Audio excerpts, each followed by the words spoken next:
This is going to kind of be like a garden. You know, you got to dig it up and you mess up the ground, you make a bunch of mess, but eventually you have a crop. You know what I mean? That's where we're going to be this morning. But I want you to go with me to Acts chapter 12 and be ready to move around a little bit, but not a whole lot, just one page probably. Acts chapter 12. I'm going to need some money from you people to help me raise, to legalize, to take care of my lawyer fees for stepping on his kid during the court probably. So, would you stand with me? Acts chapter 12. Tell me how it happened. We was in church and the preacher just kept on top of her head right there in front of everybody. It sounds like y'all going to his defense. Thought we was friends. We do. She saw the whole thing. Acts chapter 12. Now, this is a different Herod than you're thinking of when it comes to Jesus, but there were several men named Herod back then. That was the kingdom. Okay? So this is the name of the kings back then, and might as well be the same guy because he had killed the same Jesus. Read this with me, though. And we're going to go to this first verse. Now, about that time, Herod, the king, stretched out his hand to harass some from the church. Look at that. Just unprovoked, no reason. Just don't do it. Then he killed James, the brother of Jesus. Did you hear what I said? For no reason. He just, all of a sudden, let's just kill a Christian. And then he said he saw that it pleased the Jews, so he proceeded to seize Peter also. Now it was during the days of unleavened bread, and if you've been studying through the Old Testament, you know what that is. You know where we're at in that one. So when he was arrested, they put him in prison and delivered him to 4 squads of soldiers. Now I want you to remember what I just said. 4 squads of soldiers. Not 1 guard, 4 squads of soldiers. You tell me God can't do something awesome, just wait till you see what happens next. Intending to bring him before the people on the Passover. Do you recall a guy named Jesus that they brought out on the Passover and offered, and the murderer was chosen over the Savior? I notice a little pattern here. Christian haters. Interesting. Now, the story that follows next, I'm going to read all of it, is Peter getting put in prison, and an angel comes. Remember there was 4 squads of soldiers? An angel comes, and Peter, they just walk right out the front door. Our God's so amazing, he just walked him right out the front door. So go over here now to 18.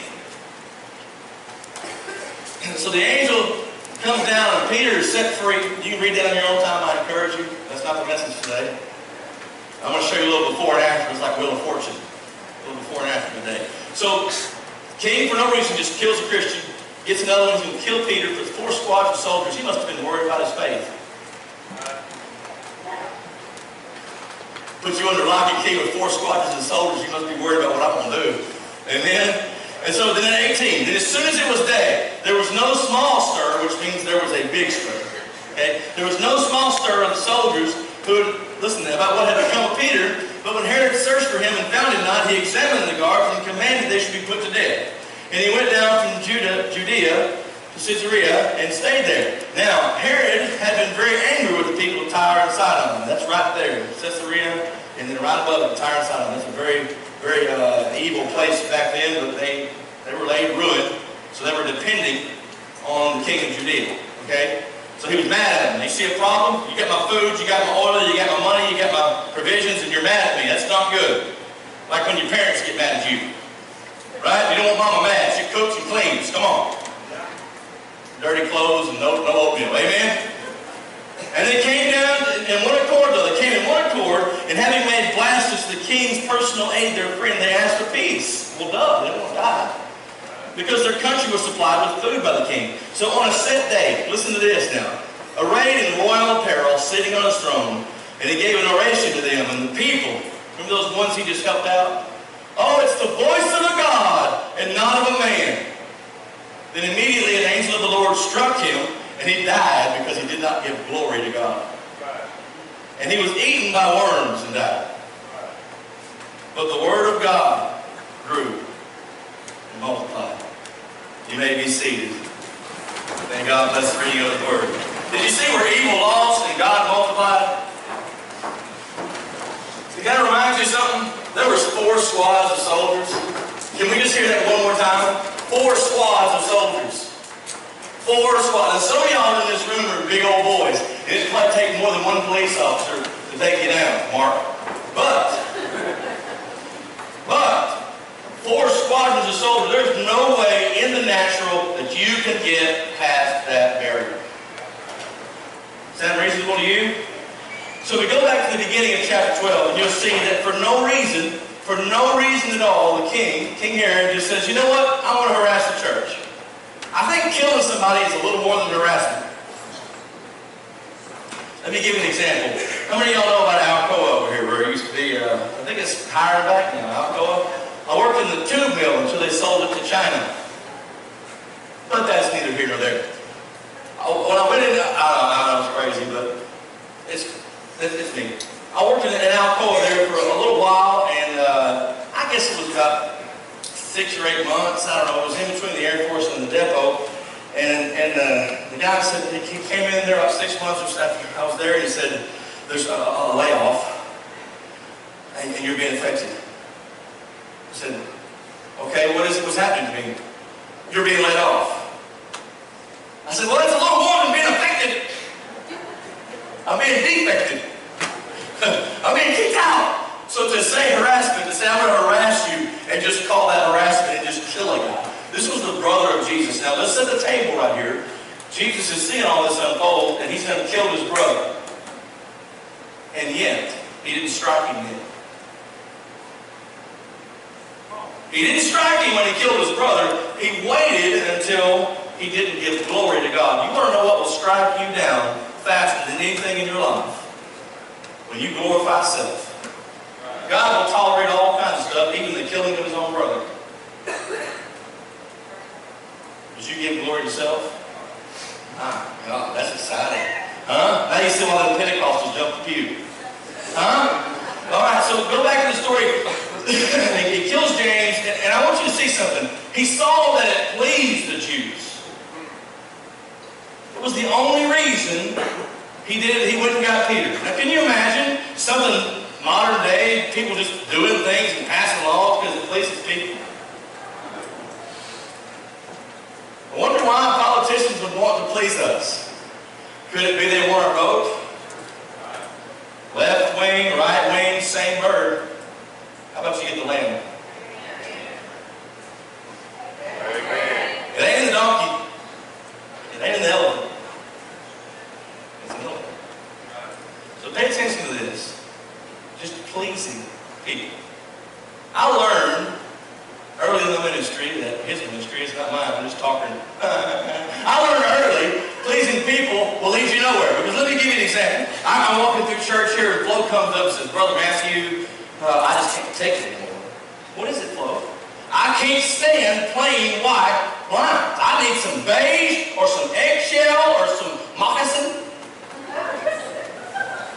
I said, okay, well, Flo, come on down, let's go to Lowe's. Here we go to Lowe's, and we spend about however much it costs, $800 or $900 getting these custom-made blinds. Then I come back and put them up. Next thing you know, Christy walks in. I can't stand the neutral palette. Oh, God. Can we do some pink? Maybe some fuchsia? Maybe a mauve? Can we do a Merlot?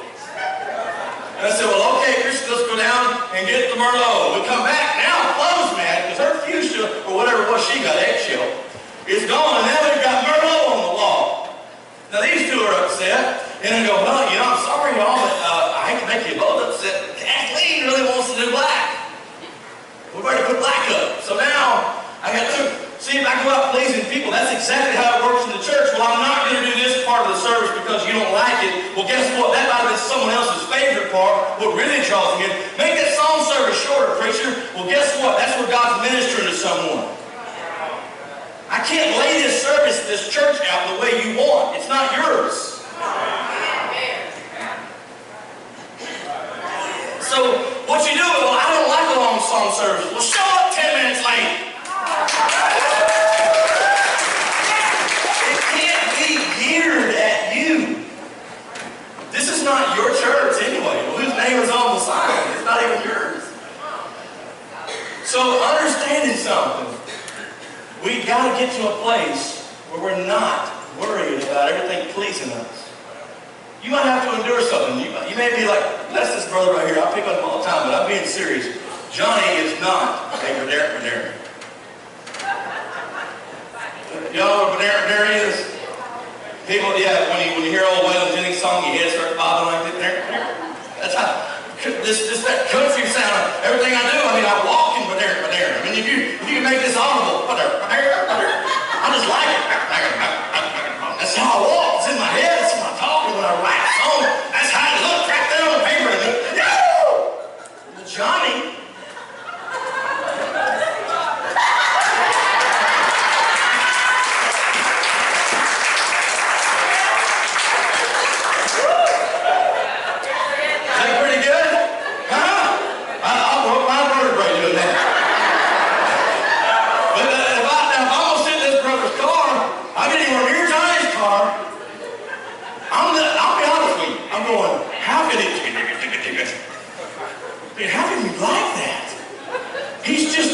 He's yelling and I can't. The drummer's just having a seizure with drumsticks, amen. But he's digging it. He's digging it. And Johnny brought him on my truck.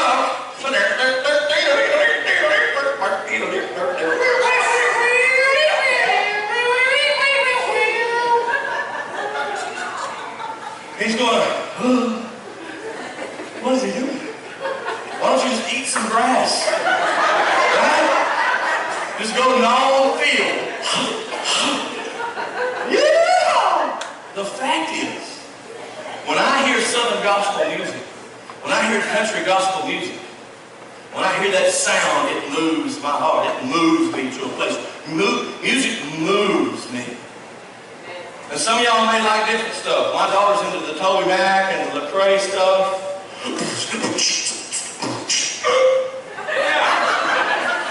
That's the sound I make the whole time.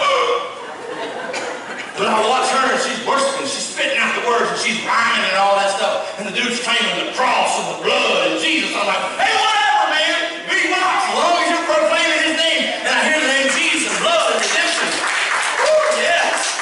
Some people would say they shouldn't be rapping. And I say, let them rap on. You want to put there?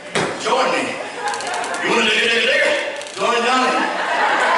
But it's the same Jesus. The praise goes up, you see, to the same Jesus.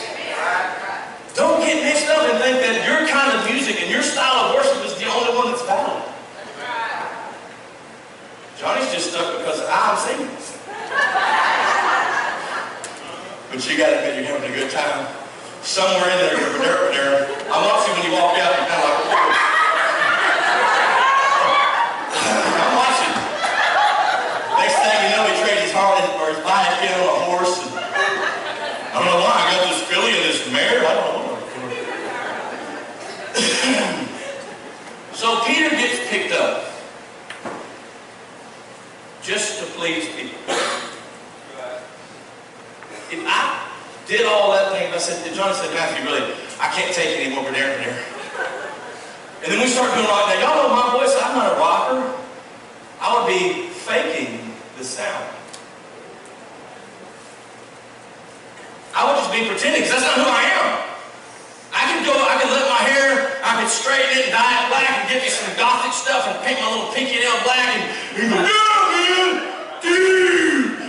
man, wear those saggy pants and get me like a skateboard to put in my side pocket, man. Oh, Lee, I get a tattoo on my forehead that says, awesome. And that's not me, because when I get home and I get around my kids and my environment, I'm going to go, yeah, hey. Hey, dirty man.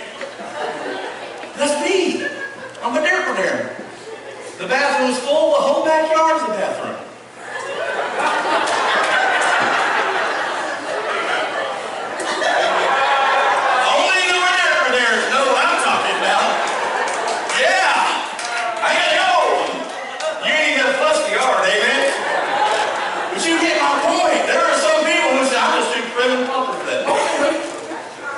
But to please, listen, you don't live your life to please people. Live your life to please God. If you're Badera, be Badera. Peter did it, and got him locked up. All Peter did was be a follower. That's it. Peter was preaching the word, and they locked him up. Now, can you imagine? That shows a lot of faith in the king here. He shows more faith in God than we do. He's afraid God's going to get Peter out, so he puts 4 squads on him. If I don't wake up a dead child of God, I'm going to get you a casket. Because we're ready for a funeral. That's good stuff. If God said, the king said, put 4 squads on him. Remember that Jesus dude? Put 4 squads. Don't 1 squad on him. 4 squad on him. I like to have the kind of church like that. Put 4 squads on him. Still ain't going to hold him. He comes out of the prison. Now literally, it's a crazy thing. He thinks he's dreaming. God's being so amazing. Because, you know, you wouldn't think that with 4 squads of soldiers that you could just get up and the angel said, walk out, come on, let's go to the front door. And they just start walking out of the prison. Peter's like, man, I'm dreaming. You ever have one of those dreams that's so bad, you woke up and almost had a hallelujah helicopter in your bedroom because you were glad it wasn't real? Then you have sometimes where you go to sleep with a handful of money and you wake up with top ramen. Amen. But dreams are weird. I've had some dreams sometimes that seem so real. And then you wake up and go, oh, thank God that was a dream. You know, somebody dies or something crazy, and you go, oh, it was a dream, thank God. You know? So Peter's thinking, there's no way I'm in this prison with that evil king. There's no way I'm just walking out this door right now. This is not happening. Peter came to himself and goes, I'm outside the prison. He goes over to Mary's house, he's knocking on the door, and he says, it's Peter! And they're inside going, it can't be Peter. Peter's in the prison behind 4 squads of soldiers. God can't cure that disease. That's terminal. You see how it hits you right in the heart, and now you're mad at me, and all you're thinking about now is Taco Bell? Gotcha. Ain't that how it works? God can't do that. That's too big for God. That can't be Peter. I saw them arrest him and put him behind 4 squads of soldiers in Herod's prison. There's no way he's out. And not only is he out, and he fight for it. This is how Peter got out of prison. Right out the front door. He said, Brother Matthew, I don't understand what you're trying to tell me. Peter was following Christ. Christ wasn't through. He moved 4 squads of soldiers, opened the prison door and said, Peter, I'm not done yet. Let me tell you, before I close this thing out, let me tell you, you are in a prison of sin without Christ. You can walk this morning right out the front door, untouched, unharmed, and you'll think it's a dream how great your life will get. All the stuff that you thought was holding you to sin, I don't want to give it up, you realize it should have been in a garbage can 20 years ago, and you'll walk right out into a brand new day. And when you go tell people, they're going to go, that can't be him. I was raised with him. I went to school with him. God can't save him. He's behind all those squads of soldiers. He can't be him. He was a drug addict and an alcoholic in high school, and that's all he'll ever be. I'm telling you, I saw him preaching. No way. He's a loser. You can believe those people if you want to, or you can listen to the voice of the Savior.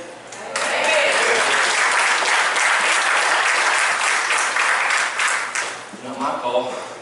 It's Ewan's. And clearly I have upset some moderators in here. Because I have advocated for rap music. Trust me, I don't own any. You're looking at me like, don't be talking about that stuff. Let me tell you what I know. Pleasing people is not the call of a Christian.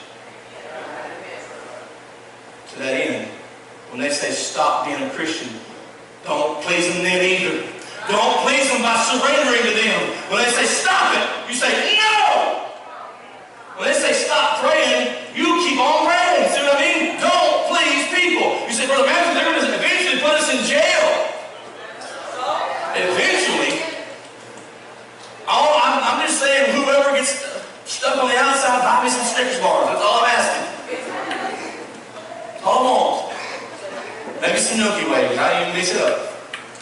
I'm telling you folks, I have been too saved for too long to deny him now. I can't do it. I can't say there is no God and actually believe it. I didn't say it, but I can't believe it anymore. So the question is, who am I pleasing? Who are you pleasing? Most people in this room are pleasing self if you're not careful. Are you pleasing God? Well, Brother Matthew, that's hurt my feelings. It's supposed to. God cooked this sermon up long before you ever showed up to church. Who are you pleasing? Are you coming in here to make me impressed? Because you ain't going to do that.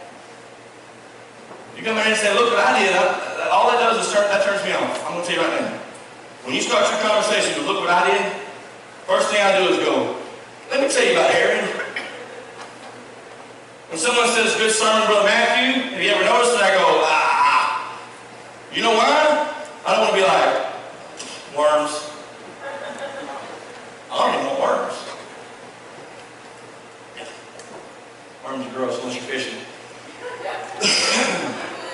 Let's go to the end of the story because I can tell y'all are getting that burrito look. Y'all saw that pepper jack quesadilla at Taco Bell? You pull it apart and then your time goes back and forth. I saw the commercial. It's got to be true. It's on the internet. Herod goes to look for Peter. Can you imagine? Let's put you in a situation. You are the guard of the prison. And they come and say, where is the man who was in this cell?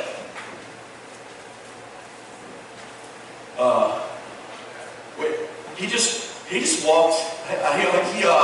He just walked out the front door. I'm sorry, what? Yeah, he was in there. He walked right out the front. Are you kidding me? And what does the king say? It's in your Bible. Kill him. Isn't that what the world has to offer when you fail? Just kill you. Just kill it. You messed up, kill it. Whatever it is, kill it. Make it die. So the guards, who knows what, I'm sure they were put to death. It says he tried, he was going to, and he was the king. And they got really mad at these two cities. Now, back in the Old Testament, let me tell you this quickly. These two cities had puffed themselves up real big, and they got destroyed. Interesting. How that was, God said, I will lay you desolate. And boy, did he. And they went, when people go there, it's still there today, and you can actually go and see ruins lying in the water. And people go, and the tour they give you, this is what they say. This is where the cities of Tyre and Sidon were. I want that to be the statement that they make about me after Christ. When someone says, isn't that guy an alcoholic? Yeah. This is where Matthew Butler's alcoholism was. Oh, come on, church! That ain't no Baptist sermon. You better wake up! I'm preaching today. Dadgummit. I'll go wake up a Methodist church if God won't listen. I want to be, that's what I want them to look at, the destruction. I want my destruction to be my past, not my present. Too many people are looking out over their life right now and seeing destruction. Oh, if I take you to destruction, it's my past. I'm moving on in Jesus' name. I'm moving on. Here he looks and he says, here's these two cities and they got nothing to offer. They are going to please this king because they have nothing to offer. Do you hear me? They don't have anything to pay with. They'll do whatever he says. Can you imagine the government that would just pay for everything? Oh my God, he's getting political. No, he's getting biblical. Because you know your Bible says if you don't work, you shouldn't eat. You're not made for somebody to provide for you. Husbands, hear me. Get your hands dirty and provide for your kids and your wife. Get your back hurt if you have to. You dirty up. I'm disgusted with this generation of giving. No, God said don't get it. There's a left hand, there's a right hand. Get it in the dirt. My God. Here's the city. They come to the king. Whatever you tell us to do, we'll do it. Don't kill us. And they befriended his personal aide. And the king starts talking. Who knows what the king? He might have been given a recipe for potato salad. Who knows what the king was saying? Let's just say he was talking to him. Yea, thus said the king of Judea. You ever notice that some of these politicians can say anything? Banana pudding. Whatever you say. Where do I vote, George? Which way do I vote? Don't be that person. The king say anything and everything. Oh, and then one person, whoever it was, said, it's the voice of a God, not a man. Now, King Herod, who very recently killed the Lord's brother, had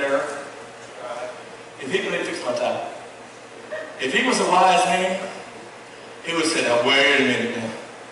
This is the same king who was worried about Jesus and put 4 squads on Peter. The same king had faith in God. He was wise. He said, wait a minute, I didn't see what this guy can do. I'm not God. I'm Herod. Instead, yes, and thus saith Herod. Can you imagine the sight of all the little clappers? All of a sudden the king goes, dead. And if you read your Bible, I don't know if you've ever read this book, it's amazing.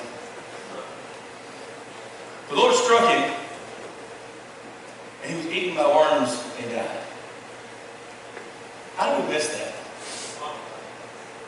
Most people stop at, well, the angel of the Lord struck him because he did not give glory. And then people say he died. No. Read it again. He was eaten by worms. People.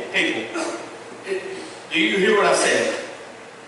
It is going to be visual. The destruction in your life is going to be visual to everyone around you. They will see it like worms eating your flesh. As long as you deny God and puff up self, we'll watch you fall from a distance. When Tyre and Sidon fell in the Old Testament, all their allies watched from a distance as the city fell. And you know what they said? Glory to the God of Israel who can make a nation fall. We got a nation that says, quit talking about the God of Israel. And people are pleasing the people, putting their faith aside. I'll leave you with this. Ricky's going to come now because I'm making people mad. I'm going to think about Pepper Jack. In case they crack the shell and cheese, nachos. They cut the steak on there now. Oh, and chorizo. No onions. Doritos, Locos, fiery nachos. You feeling me? Sour cream.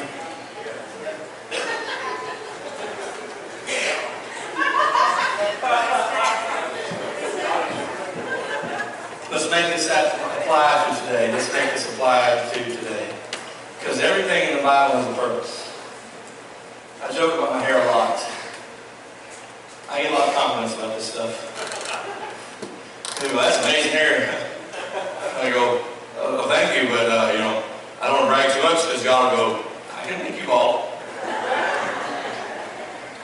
So I used to say the only people that don't like it are women and bald men, but now you gotta be careful, it's just women that don't like it. But be honest today. Anything in your life that you brag about, you're putting it up on the auction block. What do we mean? Oh, my kids are so amazing. Careful. How about you start wording things this way? You know, God has really blessed me with some amazing children. Put the glory in His hand. No, Brother Matthew, I own my own business, and God has really blessed me with the ability to have my own business. Put glory in God's hand. That is when it turns around. Otherwise, we'll all watch you get wormy. And it's a slow process now because it's the natural. Can you imagine seeing that king? He felt it and all of a sudden worms was eating the old boy.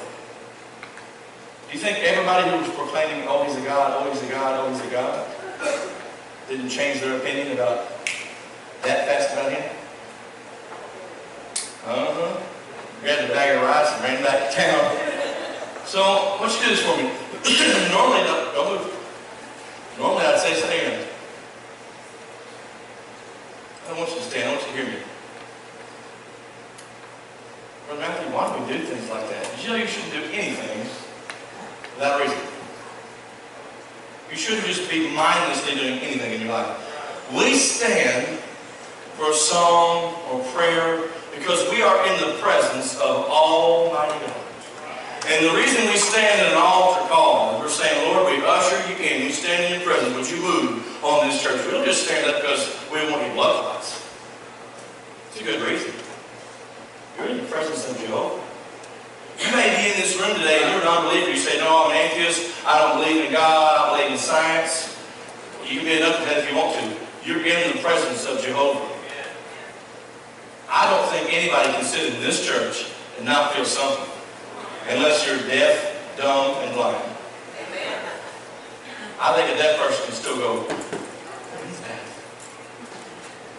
Because God's here. Don't get up. I want you to sit down. I want you to do me a favor. I want you to look at the floor right in front of your pew. Now this right here is going to be overwhelming for some people who put themselves above. If you can, lean all the way over and get a good look at it. On that floor, you don't know what that substance is under you.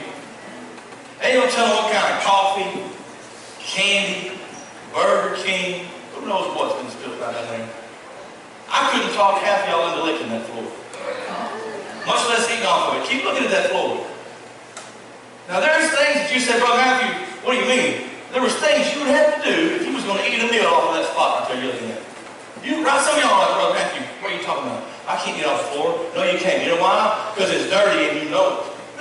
You expect a level of cleanliness. You say, I want that spot that I'm in. It's okay for my feet that are guarded by my shoes, but don't you dare put my food down there. Why do you think God would want to walk into your life the way it is right now and leave it that way? He walked in with his shoes on, but he wants to take his shoes off and make your life holy ground. He doesn't want to be dirty anymore. He wants to know what's there. He wants to know what's there. He wants to know what's there. You don't know. He knows. It's about time. It's about time you let God treat you the way you treat your food plate. Find some foreign object, you want it gone. You get through eating off your plate, you wash it. God gets through using you every day. He washes you with brand new mercy, brand new grace every morning, and puts you right back in his cabinet. When you get up, he uses you over and over again. He can't do anything with dirty dishes. That spot on the floor that you're looking at is where he finds every person.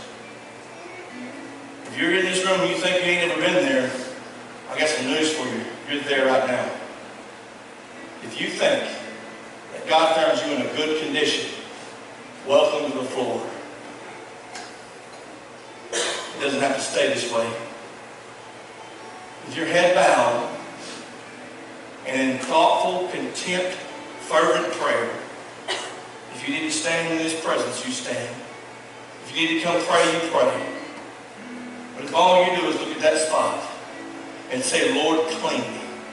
Lord, I give you all the glory in my life. Lord, all those things I've been bragging about, I return the glory to you because you brought them to me. I have an amazing wife, God, because you have blessed me.